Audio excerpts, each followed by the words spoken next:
आज संसद में एक घटना घटी और उसको लेकर काफ़ी चर्चा चल रही है।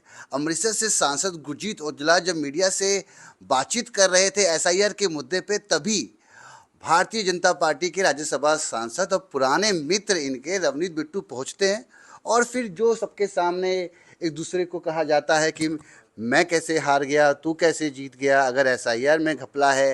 राहुल गांधी जो कल बताया, उन्होंने बातें रखी एसआईआर को लेकर, वोटर लिस्ट को लेकर, क्या कहेंगे? आज हुआ क्या संसद भवन में? देखिए, यही बात है कि मैं तो एएनआई को इंटरव्यू दे रहे थे, वो भी पीछे से आगे। बात यह है कि वोट की बहुत बड़ी धांधली हुई है, चोरी हुई है, महाराष्ट्र में हुई है, हरियाणा में हुई है। और राहुल गांधी जी ने बड़ी देर तक इलेक्शन कमीशन से डिजिटल डॉक्यूमेंट मांगते रहे, इलेक्शन कमीशन ने डॉक्यूमेंट दिए नहीं।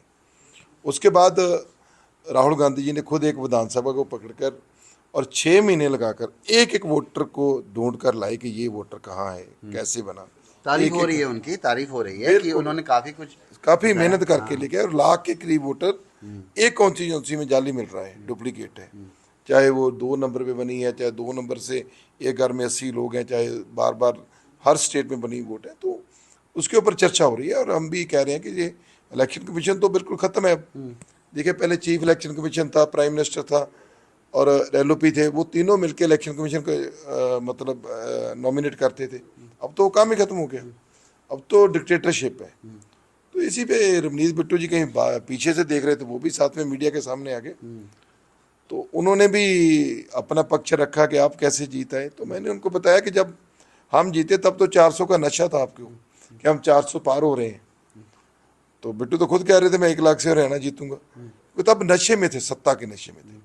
जब नशा उतरा तो इनके पास प्लान होते हैं भाजपा के साथ, इलेक्शन कैसे जीतनी है, मीडिया परसेप्शन बनानी है, कुछ और करना है, कुछ घपलेबाजी करना है। तो अब उन्होंने बी प्लान महाराष्ट्र में और हरियाणा में दिया और उस प्लान के साथ वो जीते।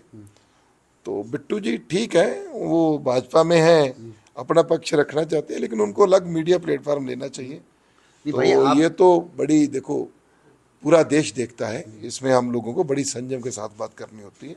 आपने नहीं कहा, आपके पुराने दोस्त थे, कहते हैं ना जो जीता वो सिकंदर।